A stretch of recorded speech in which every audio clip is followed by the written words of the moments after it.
Este diagnóstico de insuficiencia respiratoria lo hace el portero. El portero lo ve inmediatamente al paciente y dice, señora, tiene que ir a emergencia. Ya habrá entrado un machado que está llegando el paciente. Eso lo hace el portero. Son los dos prototipos típicos de insuficiencia respiratoria generalmente crónica. ¿Se acuerdan del soplador rosado y el abotagado azul? Que lo van a volver a recordar cuando hagan EPOC. Y revisen el concepto de los fenotipos de EPOC. Uno de los 4 tipos de fenotipo de expresión clínica del EPOC es justamente el soplador rosado y el abotagado azul.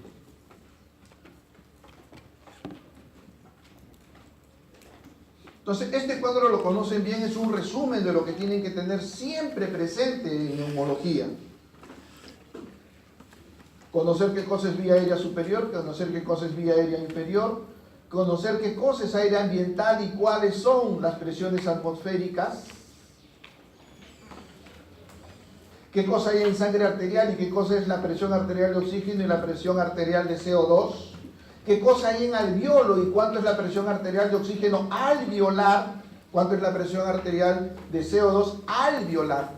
Perdón, esto ya no sería arterial, sería alveolar. Acá hay un error, esto debía ser A mayúscula, P A mayúscula O2 y P A mayúscula CO2, que son las presiones en alveolo. Recordar qué cosa era el PAFI. Ya les dije yo, cuando hicimos la clase de insuficiencia respiratoria aguda en semiología, la importancia del PAFI. Ya les mencioné yo que normalmente uno lee PAFI normal 300. Les enseñé por qué PAFI normal siempre es mayor de 400. Si alguno de ustedes tiene un PAFI menor de 400, algo están teniendo. Si yo quiero considerar PAFI, después, ¿qué cosa es la presión arterial y cómo la puedo calcular en relación al geronto? El geronto puede tener no 95 de presión arterial normal. Puede bajar su presión arterial de oxígeno en razón a su edad. Les enseñé lo que significa la gradiente alveolo arteriolar. Y cómo la gradiente alveolo arteriolar puede también cambiar en relación. Y un concepto muy interesante, sangre venosa, lo que viene a ser la presión tanto de oxígeno como de CO2 en sangre venosa para los intensivistas. Ahí existe un concepto que se llama saturación de sangre venosa, muy importante para los intensivistas. Les enseñamos también qué cosa era hipoxia y las causas de hipoxia. No solamente tenemos el problema respiratorio, sino también puede ser que no hay hemoglobina. Si no hay hemoglobina, ¿quién se encarga de llevar el oxígeno al tejido? Hipoxia. Hipoxia tisular. Si aumentan las necesidades de oxígeno, como sucede en el hipertiroidismo, no es un problema de hemoglobina, no es un problema de pulmones, es un problema de que ha aumentado el metabolismo. Si el metabolismo normalmente necesita 100 y aumenta, ahora necesita 200. Cosa que el organismo no se lo puede dar. Hipoxia. Y así, distintas causas que nos llevan a hipoxia. Eso lo hemos conversado muy bien, no es nada nuevo. Hablar de hipoxemia, límite normal hasta 80, y de ahí hacia abajo, en donde 60, ya conocen ustedes, 60 hacia abajo es insuficiencia respiratoria. Pero 60 hacia abajo, ¿qué significa? Una saturación de 90.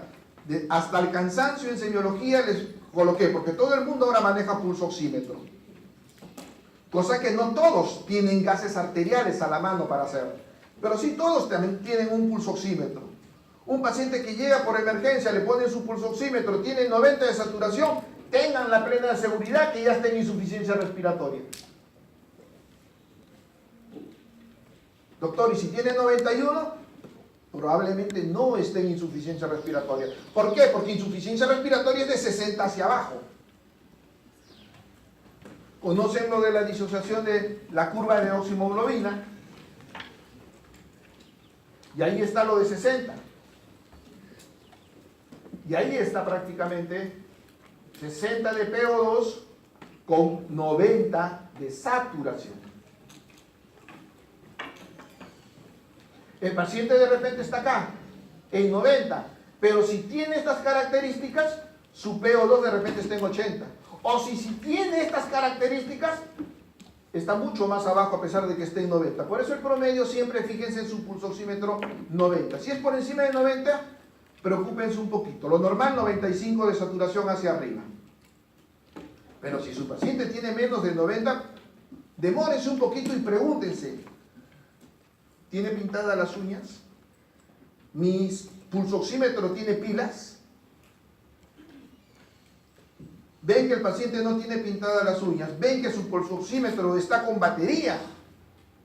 Échense a revisar qué está pasando con ese paciente que tiene 90 de saturación, porque su presión arterial de oxígeno es de insuficiencia respiratoria. Doctor, pero si el paciente está sentado, algo tiene que estar pasando. No estudian medicina para manejar cifras. Esa es la gran discusión que siempre se maneja en los hospitales. Pero demórense un poquito, porque un paciente no tiene por qué tener 90 de saturación. Así esté sentado, sin hipolimia, sin nada. Algo tiene que estar pasando. Recuerdo un general que llegó, se le había comenzado a dar... ahorita me acuerdo del nombre. Y llega a emergencia saturando 89. Y él tranquilo, entró caminando.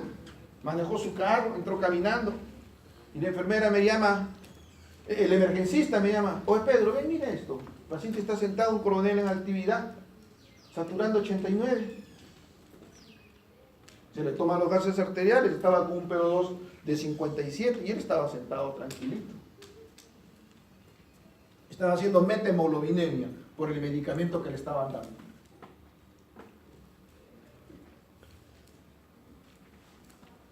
Y conocen esto también, como prácticamente ya habíamos conversado. ¿Y ahora qué pasa? Porque no quiere apuntar mi marcador. Entonces, si esto no funciona, nos iremos al mouse. Saturación de 60, ¿se ve? Sí. Saturación de 60, presión arterial de oxígeno menos de 60.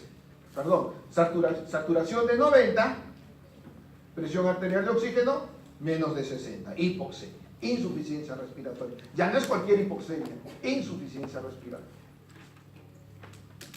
Si nuestra saturación baja alrededor de 80, 75, cianosis. Si nuestra saturación baja alrededor de 50, daño celular. ¿Y dónde es el daño celular? Nuestra neurona depende de oxígeno y de glucosa. Le quitas oxígeno, le quitas glucosa y saben que la neurona no tiene regeneración.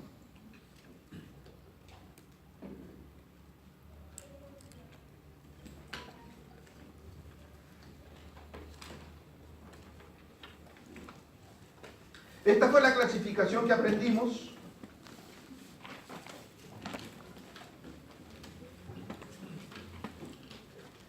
Esta fue la clasificación que aprendimos, tipo 1 y tipo 2. ¿No es cierto? La tipo 1 esencialmente hipoxémica. La tipo 2 esencialmente hipercápnica. La tipo 1 esencialmente oxigenatoria, y se nos metió a la cabeza lo que significa eso. La tipo 2 esencialmente ventilatoria. Y se nos metió a la cabeza esencialmente lo que significa eso. Una con gradiente alveolar arteriolar elevada, la otra con gradiente alveolar arteriolar normal. Una cuyo mecanismo esencialmente es la alteración ventilo-perfusión o shunts. Y la otra en donde realmente hay una hipoventilación alveolar. Eso lo aprendimos en generalidades. Teníamos los parámetros bien claros en semiología, tanto de la tipo 1 como de la tipo 2. En la tipo 2, esencialmente la presión de CO2 mayor de 50, cosa que no se afectaba, o se afectaba muy poco en la tipo 1. Muy bien. Las causas que aprendimos. Pero cuando hacíamos nuestras prácticas no eran así de puras. No teníamos a un paciente que estaba solamente en el tipo 1 o un paciente que estaba solamente en el tipo 2 y podíamos meterlas en la clasificación. Teníamos pacientes del tipo 2 que tenían etiología del tipo 1 y pacientes del tipo 1 que tenían etiología del tipo 2. Entonces la clasificación va cambiando. De lo que era básico, ahorita vamos a llegar a lo que tienen que aprender. Entonces, ¿qué cosa es insuficiencia respiratoria? La incapacidad del sistema respiratorio para realizar un intercambio gaseoso. La incapacidad del sistema respiratorio. Cuando hablamos de hipoxia, había distintas causas de hipoxia. Una de esas causas era la respiratoria. Entonces, ¿qué es insuficiencia respiratoria? Es eso. Es cuando la hipoxia es por problema respiratorio, esencialmente. Y para eso es muy importante, aprendimos el centro nervioso. Si el tronco encefálico, especialmente se compromete la protuberancia, porque ahí es el tronco del sistema retículo endotelial, el retículo activador ascendente, el mantenerse despierto. Si no se mantiene despierto, ¿cómo respira? La pared torácica, si la pared torácica no se mueve, ¿cómo respira? ¿Cómo ventila? El sistema de vía aérea, que llega hasta el alveolo, bronquios hacia arriba, problema ventilatorio. Alveolo hacia abajo, membrana alveolar y circulación, problema respiratorio. Y eso lo aprendimos.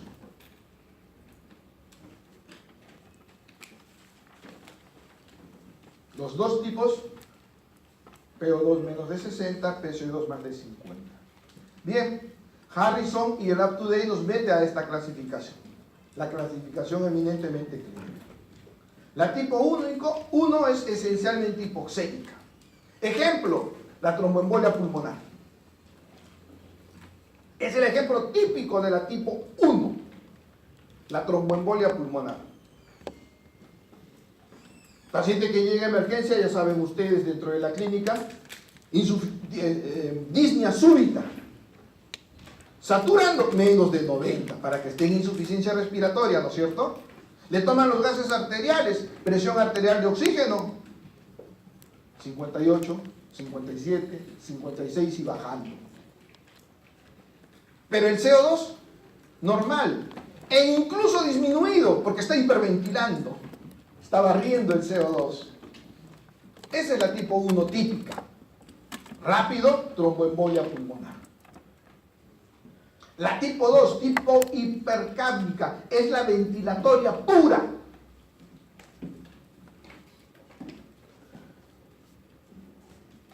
Es donde el fuelle mecánico falla. Un Guillain-Barré no puede mover los músculos intercostales, no puede ventilar. Rápidamente retiene CO2. Con la tipo 3 es aquella que es mixta, en donde tenemos hipoxemia severa e hipercapnia severa. El ejemplo típico son los pacientes posoperados. Si ustedes han revisado UpToDate o Harrison, la 3 lo mete al paciente posoperado. ¿Por qué? Porque generalmente son los pacientes que hacen atelectasia. Ese es el paciente típico. No cualquier atelectasia, sino una atelectasia que justifique insuficiencia respiratoria. Son los pacientes con EPOC, son los pacientes con asma, son los pacientes con hiperactividad bronquial, que son operados y no se les ha tomado, no se les ha dado las medidas adecuadas. En el postoperatorio comienzan a secretar moco y ¡plop!, tapan los bronquios. La atelectasia súbita hace rápidamente una hipercapnia y hace rápidamente una hipoxemia. Las dos con grados de insuficiencia respiratoria, es decir, tenemos PO2 menos de 60 y tenemos CO2 más de 50. Y por último, la de cuidados intensivos, ¿no? Mixta más hipotensión o shock.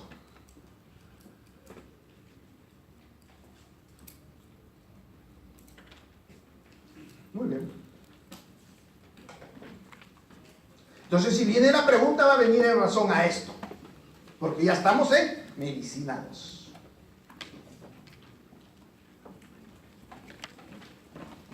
La clasificación razón al tiempo, qué cosa es agudo y qué es crónico. Acuérdense que la terminología de agudo y crónico la pusimos. Crónico es aquel que ha desarrollado mecanismos compensatorios de la hipoxemia.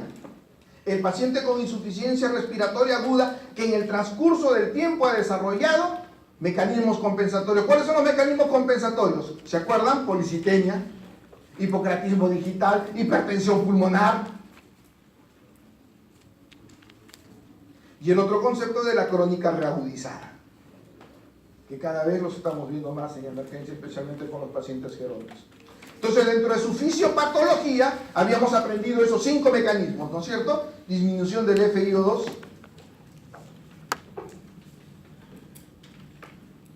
el paciente que entra a respirar humo de incendio, ese humo de incendio, la presión arterial de oxígeno comienza a disminuir porque es rápidamente cambiada por otros humos. Disminución del FiO2. La hipoventilación alveolar, como ya hemos conversado.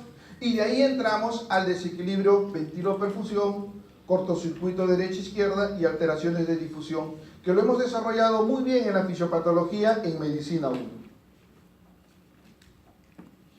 Entonces tenemos 2 grandes fisiopatologías de insuficiencia respiratoria. Falla de bomba, ventilación,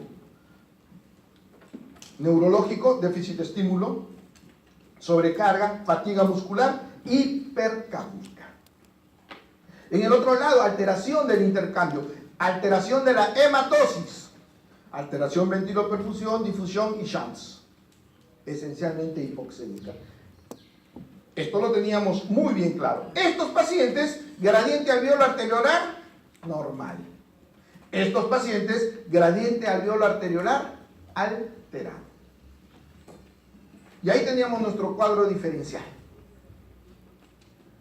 Ahí teníamos ya nuestro cuadro diferencial. Muy importante la respuesta al FiO2.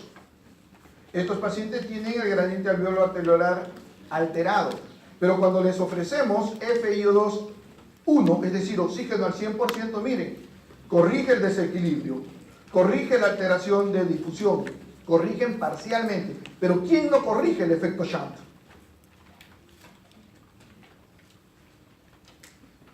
Los pacientes con efecto shunt no corrigen.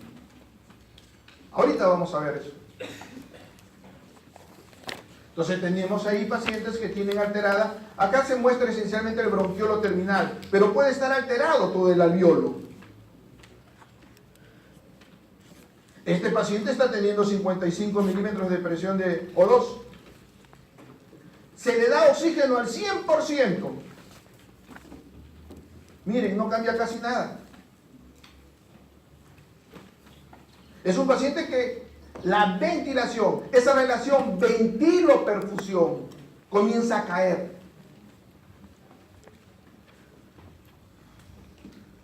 A diferencia de este otro paciente, que también tiene alteración ventilo-perfusión, pero también tiene alteración de la ventilación, pero es parcial.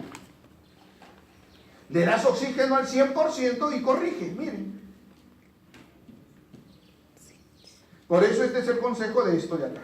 Denle ustedes al paciente gradiente alveolo arterial alterado, se quedan en estos 3. Le dan oxígeno al 100%. El único que no corrige es el paciente que tiene efecto de shunt. ¿Y por qué tiene efecto shunt? Porque el oxígeno no llega, pasa a la sangre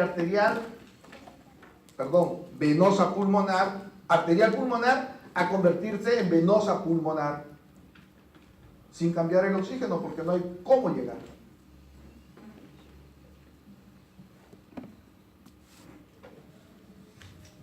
Eso lo conocen muy bien, como la hipoxemia justifica distintas patologías y distintos daños, desde el daño cerebral, ya sea por hipoventilación, hasta el famoso diestrés respiratorio del adulto. El extremo de lo hipoxémico.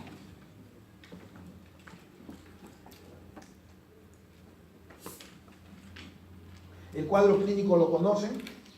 Está basado, la insuficiencia respiratoria clínicamente está basada por el incremento del trabajo respiratorio, aleteo nasal, músculos intercostales, músculos de los escalenos.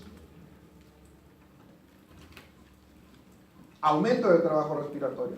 Manifestaciones que lo puede dar tanto la hipoxemia como la hipercapnia. Y manifestaciones en relación a la enfermedad de fondo. Un pequeño preámbulo para lo que viene a ser las manifestaciones de hipoxemia. Dentro de eso no nos olvidemos la disnea y la cianosis. Entonces ahí tenemos las manifestaciones tanto de hipoxemia o de hipercapnia, circulatorias y neurológicas. No nos olvidemos que con asterisco están las que se presentan esencialmente en hipercapnia. ¿Lo quieren separado? También lo tienen separado. Lo quieren separado hipoxemia y hipercapnia por neurológicas y cardiovasculares. Neurológicas y cardiovasculares de la hipoxemia, neurológicas y cardiovasculares de la hipercapnia. En rojo, lo que más se destaca. Entonces ahí tienen ustedes la manifestación clínica del paciente que el portero hace el diagnóstico. Porque el portero está viendo el trabajo respiratorio, ¿no es cierto? Está viendo que el paciente tiene aleteo nasal, está viendo que el paciente tiene TIRAC, está viendo que el paciente tiene manifestaciones de uso de intercostales. Pero ustedes, fuera de la parte clínica, tienen que conocer lo de gases arteriales que ya lo hemos desarrollado.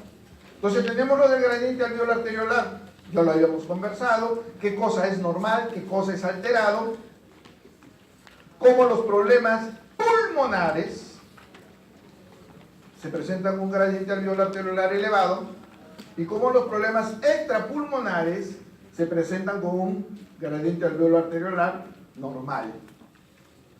Entonces los pacientes que tienen Guillain-Barré tienen un gradiente alveolar arteriolar elevado o normal. ¿Cómo? Elevado. Los pacientes con Guillain-Barré tienen un gradiente alveolar arteriolar normal o elevado. ¿Ah? Normal. Unos dicen normal, otros dicen elevado. Los pacientes con gradiente alveolar arteriolar y Guillain-Barré es alterado, ¿es elevado o normal? ¿Qué es Guillain-Barré? Enfermedad neurológica. No me digas, no sé. ¿Has aprobado neurología? ¿Qué es Guillain-Barré?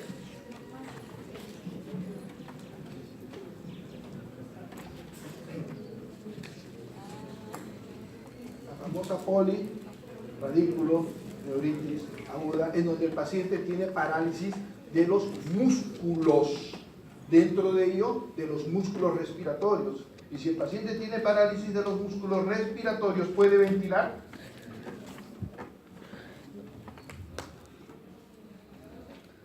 ¿Sí o no?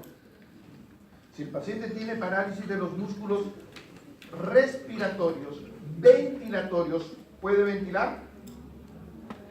No. Y si el problema es un problema ventilatorio, ¿el gradiente alveolar arteriolar está elevado o normal? Normal.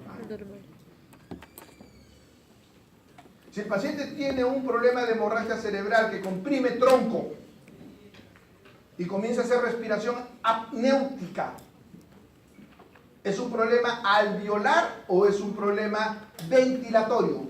Ventilatorio. Ventilatorio. ¿Y el gradiente es normal o elevado? ¿Cómo me vas a decir elevado si el problema es ventilatorio? Y hemos quedado que el ventilatorio, el gradiente es normal. Y regresamos a la primera imagen. ¿Cómo saco, doctor, el gradiente alveolar arteriolar? Acuérdense la fórmula, ahí la tienen, en la primera imagen.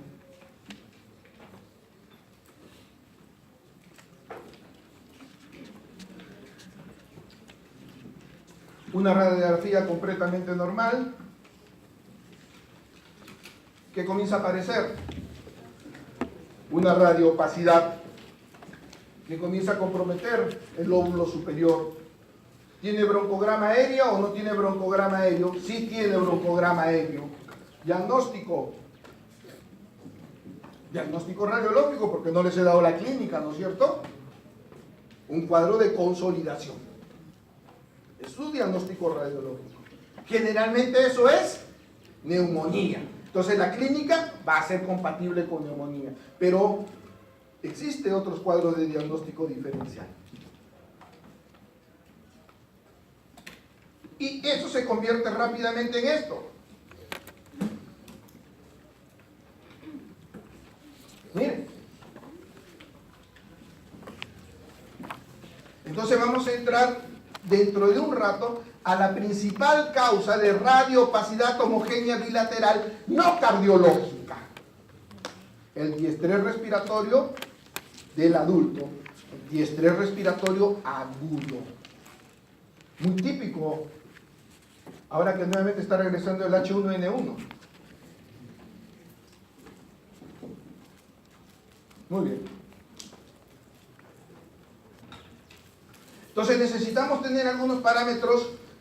Les dije, medicina 2 no solamente es clínica, medicina 2 es laboratorio, insuficiencia respiratoria clínica, insuficiencia respiratoria laboratorial, gases arteriales e insuficiencia respiratoria radiológica. Entonces ya tienen los parámetros radiológicos, paciente con insuficiencia respiratoria aguda, con radiografía torácica, radiología de tórax, con opacidad pulmonar localizada. ¿Se acuerdan esa imagen localizada? Puede ser una neumonía, puede ser atelectasia, puede ser aspiración, puede ser hemorragia alveolar localizada o puede ser infarto pulmonar. Si tiene broncograma aéreo, eso es neumonía. Por eso es muy importante buscar el broncograma aéreo. A diferencia de la patología extraparenquimatosa, cuando ustedes han aprendido a ver radiografía, les han dicho, no solo miren los pulmones, miren también las costillas, miren el tejido celular subcutáneo, miren el espacio pleural, derrame, neumotórax, etc. No solo miren el parénquima, patología extraparenquimatosa. Entonces, neumotórax, obesidad, el famoso síndrome de Piwik, sifoescoliosis, derrame pleural, inestabilidad de caja torácica por ruptura diafragmática.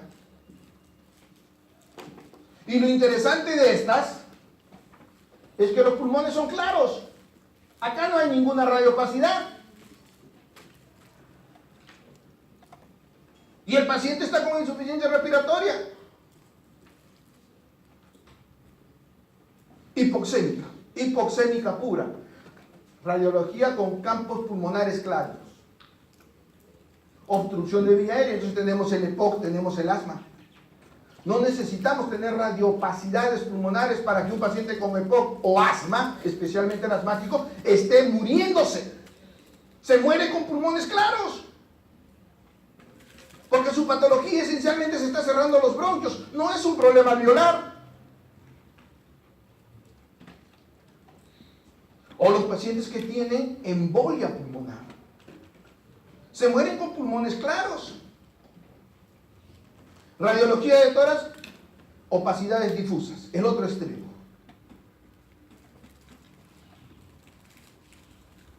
Esto es hipoxemia. Esto es hipercapnia.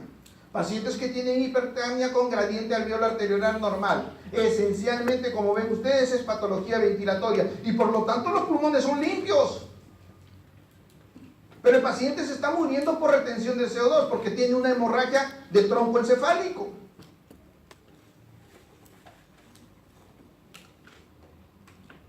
O, como ven ustedes acá, ya gradiente alveolar arteriolar elevado. Ya se vuelve mixto. Entonces tenemos el famoso algoritmo, vamos a quedarnos acá. Algoritmo de insuficiencia respiratoria aguda, criterio clínico, ya lo conocemos. El paciente con trabajo de esfuerzo. Criterio laboratorial, presión arterial menos de 60. Insuficiencia respiratoria aguda, tipo 1. Inmediatamente vemos el CO2. ¿El CO2 es normal o bajo? Ahora sí, tipo 1. Vemos la radiografía de tórax. ¿Son pulmones claros? Embolia pulmonar, asma. ¿O son con radioopacidades localizadas? Ahí están las causas. O de repente el paciente igualito está acá con radiografía y entra acá afecciones extrapulmonares o afecciones difusas. Por eso es importante siempre esto. ¿El CO2 es normal o no? Vámonos al otro lado. Tiene hipoxemia más retención de CO2. CO2 alto. Vemos el gradiente alveolar arteriolar.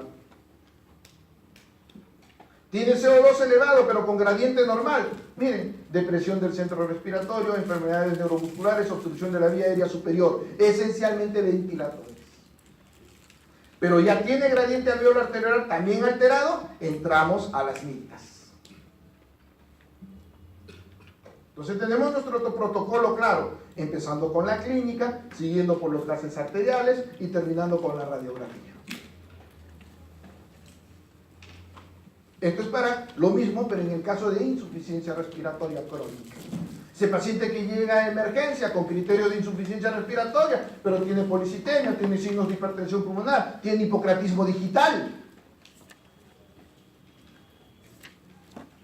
Entonces, ya sea por obstrucción de la vía aérea, por alteraciones estructurales pulmonares, alteraciones vasculares pulmonares o enfermedad cardíaca crónica. Las que son esencialmente hipercápnicas,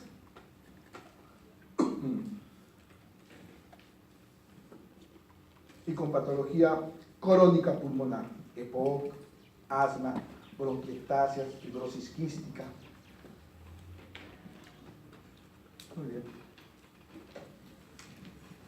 Hasta ahí estaríamos completando prácticamente lo que ya conocíamos de insuficiencia respiratoria. La parte de medicina 2, terapéutica.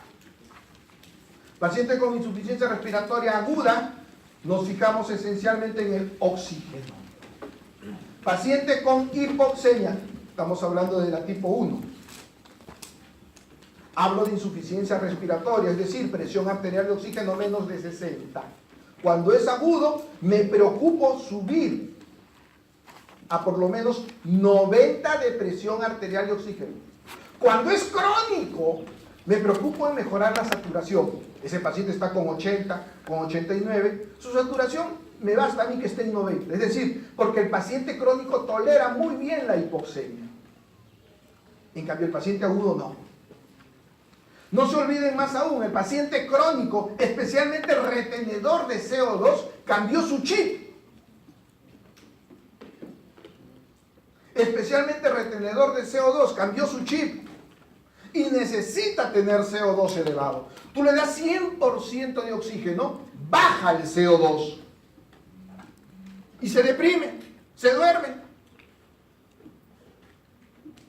Hace apnias. Lo matan. Especialmente el crónico hipercápnico. Entonces, mucho cuidado. El agudo, nos fijamos en la presión arterial de oxígeno. El crónico, nos fijamos esencialmente en la saturación.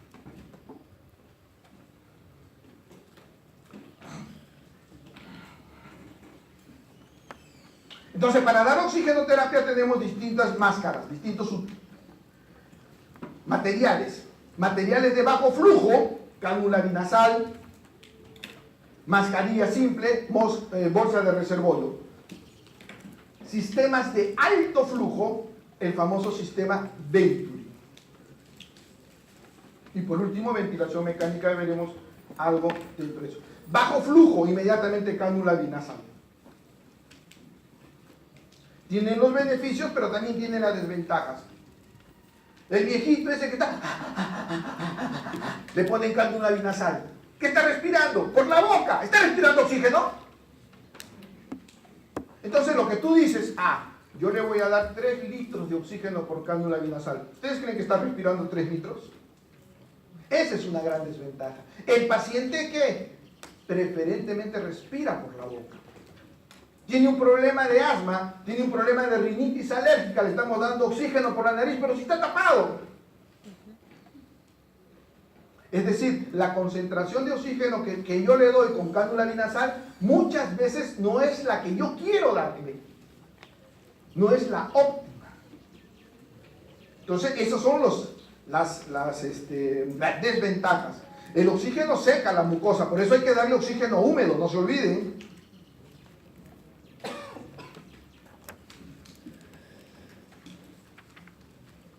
No se olviden que la cantidad de oxígeno que yo pretendo darle, FiO2, la cantidad de oxígeno que yo pretendo darle va a depender de la cantidad de oxígeno que le ponga al manómetro. Aire ambiental, 0,21. Ya nos acordamos. Aire ambiental, FiO2, 0,20. Yo le doy 1 litro, 0,24. Le doy 2 litros, 0,28. 3 litros, 4 litros y 5 litros, 0,40. La mayoría de libros dice que más de 5 litros es regalar oxígeno. Es decir, ustedes ven al viejito que está con una cánula binasal y le han puesto el oxígeno a 10 litros. En las clínicas por litro le cobran. En las clínicas por litro le cobran. Cobran hasta lo que respiran en el aire, dice el comentario popular. Entonces tú le das cánula binasal 10 litros, estás regalándole a la clínica el costo de 4 litros o 5 litros. No tiene ninguna lógica. La mayoría del libro se queda en eso. 5 litros por minuto es un FiO2 de 0,4. Y estoy seguro que eso se lo van a decir todos sus profesores de práctica. Más de 5 litros están regalando oxígeno. La parte psicológica, doctor, bueno, como no es su bolsillo,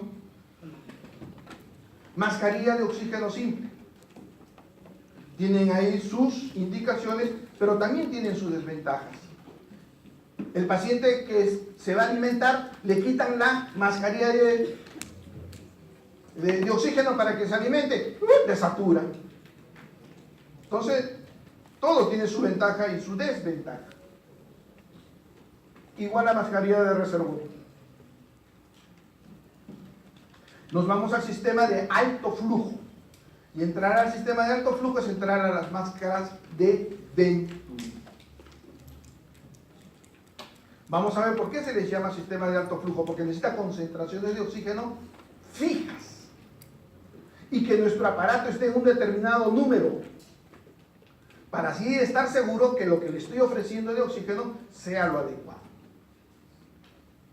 Lo vamos a ver en un ratito. Entonces ahí tenemos un resumen de lo que significan los sistemas de bajo flujo, cánula de oxígeno, máscara de oxígeno, máscara reservoria, esta olvídense.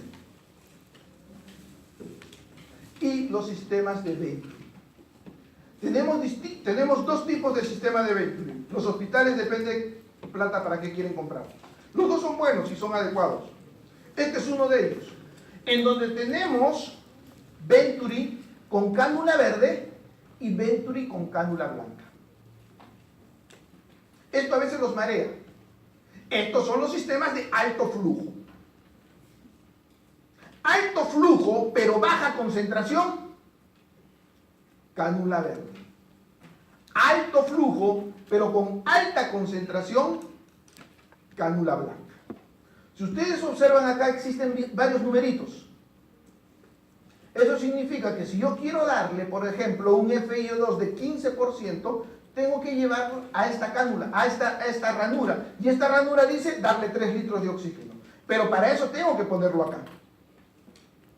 Entonces puedo tener 3 litros con 24% y 26%.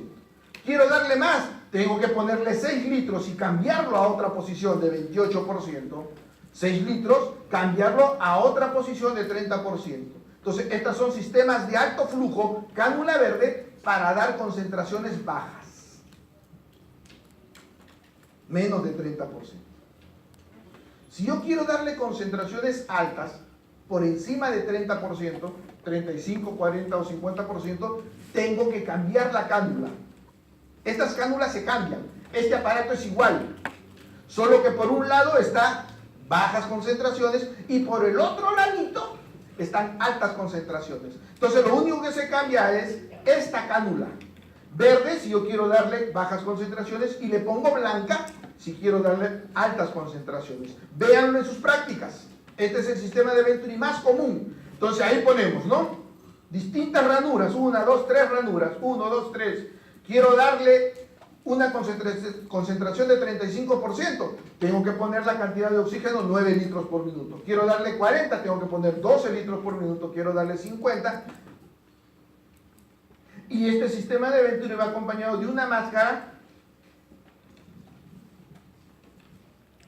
sobre el cual se coloca el sistema Venturi. Este es el otro sistema Venturi, el de colorcitos. Lo mismo, quiero darle yo 24%, uso el de color celeste. Quiero darle el 28%, el amarillo.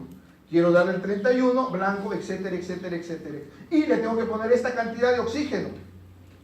Si no le pongo esta cantidad de oxígeno, no le estoy ofreciendo la fracción inspiratoria que yo quiero. La mayoría de veces nuestra fracción inspiratoria es 50%. Nos manejamos entre 50% y 35%. Especialmente para aquellos pacientes que dependen de oxígeno. Si tú le pones 35% y tu paciente sigue en 89% de saturación, tienes que subirla a 90%, perdón, a 50%. Y si con 50% sigue menos de 90% de saturación, ya sabes que tienes que usar máscara de reservorio e ir corriendo y gritar, máquina. Esos son los sistemas de oxígeno que tenemos. Muy bien. Máquina. Insuficiencia ventilatoria. Los pacientes con insuficiencia ventilatoria significa frecuencia respiratoria mayor de 35, volumen tidal menos de 5, capacidad vital menor de 10, elevación de CO2 por encima de 60, porque 50 era lo patológico. O si el paciente es crónico, tiene 55 por encima de 65. Son pacientes o tiene acidosis, ¿no es cierto? Porque ya sabemos que el retenedor de CO2 hace acidosis. Son pacientes que tienen que probablemente ir pensando ventilación mecánica. Y ahí tienen las condiciones clínicas. ¿Se acuerdan de Guillain-Barré? Por eso es que se mueren los pacientes con Guillain-Barré. Están en Piura. Piura hace poco ha tenido 4 pacientes de Guillain-Barré y los 4 se han muerto porque no tenían ventilación mecánica.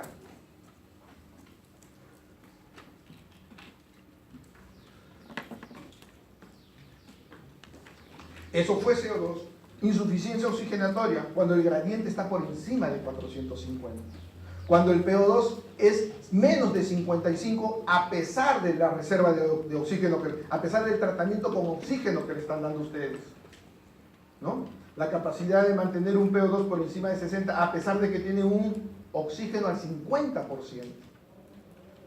Tienen que comenzar a decir, intensivista, acá tengo un paciente para ti. Expresiones clínicas, hipoxémica, ¿no? Diestrés respiratorio del adulto, shunt importante, alteración ventilo-perfusión importante o shock cardiogénico. Y ahí tienen justamente los valores normales y las indicaciones para ventilación mecánica. Y eso es lo que tienen que conocer como médicos generales, porque no se queden. Tienen su paciente que está con un PO2 de 58, le están dando ustedes oxígeno casi al 100%, ¿qué esperan? Tienen que llamar al intensivista, tienen que ofrecerle máquina. ¿Qué están esperando? ¿Que el paciente haga arritmia cardíaca? Entonces son las cosas que como médico general tienen que decir, esto ya no está en mi campo, esto no lo puedo manejar. Si trato de manejar esto por mi orgullo, me convierto en agente 007. Y luego la excusa, ¿no? Era un paciente que estaba grave, por eso se murió. No, no se murió por eso, se murió porque no reconocimos que teníamos que transferir inmediatamente a ese paciente.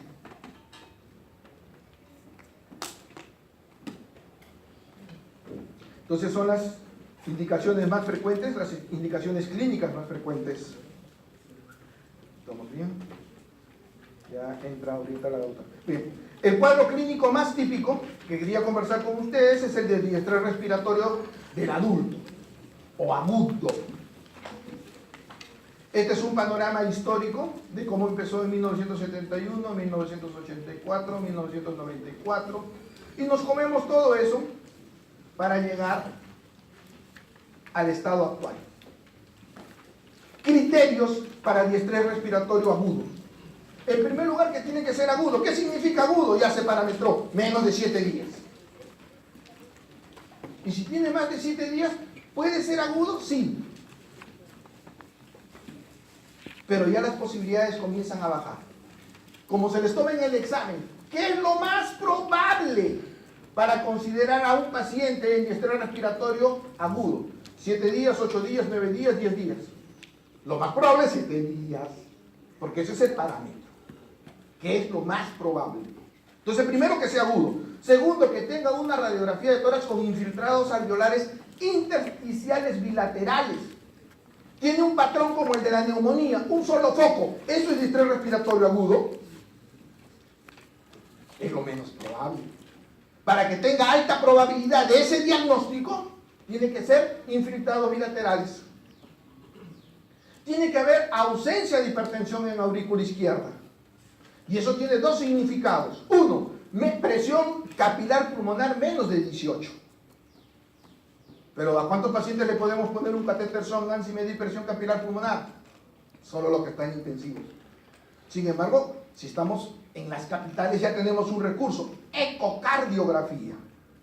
Función sistólica y diastólica de ventrículo izquierdo, normal.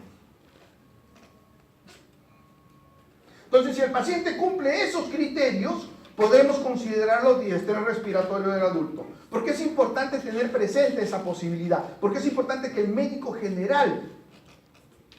Porque ese paciente va a ventilación.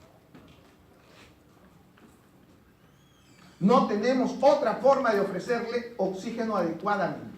Por eso es importante diagnosticarlo. Esta tríada, agudo, infiltrado bilateral, presión, menos presión capilar pulmonar o función cardíaca sistodiastólica normal, se presenta. Ahora sí, lo vamos a catalogar en un diestrés. Es decir, el FiO2 no me diagnostica, me cataloga esta tríada, así es leve, moderada o severa. Y para eso utilizo el PAFI. Doctor, pero el libro dice PAFI menos de 300, injuria pulmonar, menos de 200 y estrés respiratorio. No esperen que esté menos de 200. Cuando está menos de 200, ya es moderado y se va severo. Ya lo perdieron.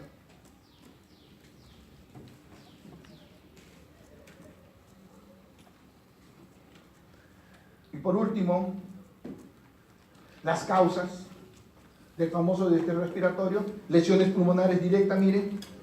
Puede empezar como una neumonía y se generaliza. O indirectas, el famoso pulmón del paciente con shock séptico. Tiene una celulitis y rápidamente entra en estrés respiratorio, al igual que otras. Tratamiento, estas son las fases que se encuentran, lo tienen muy bien registrado en Harrison y en UpToDate. Hay una fase de edema, membrana hialina, inflamación intersticial y por último fibrosis. Ese paciente que está un mes en ventilación mecánica y no lo podemos sacar. ¿Y por qué no lo podemos sacar? Porque generó fibrosis. Y eso lo ven muy bonito acá. Edema, lo podemos sacar rápido. Membrana hialina, algo podemos sacarlo. Pero entra esto, inflamación intersticial y fibrosis, no lo sacamos. Entonces nuestro diagnóstico tiene que ser acá. Y ahí lo vemos, ¿no? Lo normal y cómo comienza a llenarse de proceso inflamatorio. Para el último, llenarse de proceso fibrótico. Esto se los dejo como cultura general para lo que significan los receptores TOL. Para los cerebritos que van a querer sacar 20, documentense en lo que es receptores TOL, UpToDate y Harrison. Entonces ahí tienen el famoso pulmón de diestrés respiratorio. Criterio radiográfico, imágenes bilaterales. Criterio clínico agudo. Criterio laboratorial, la ecocardiografía que nos diga que no hay disfunción sistólica, no hay disfunción diastólica, y si tengo la suerte de ponerle un Sondheim, que tenga una presión capilar menos de 18.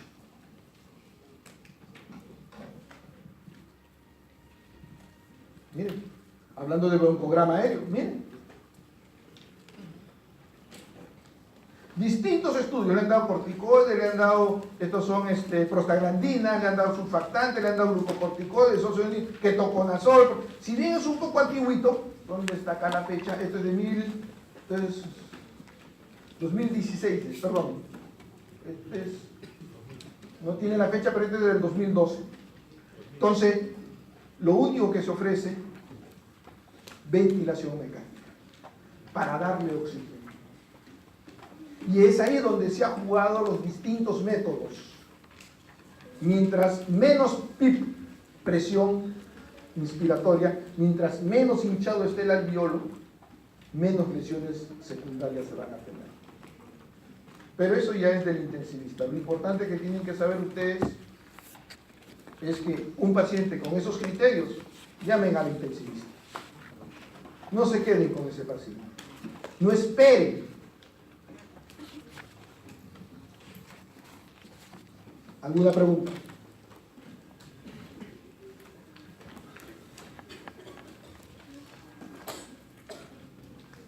Bueno, si quieren el resumen, ahí se lo dejo.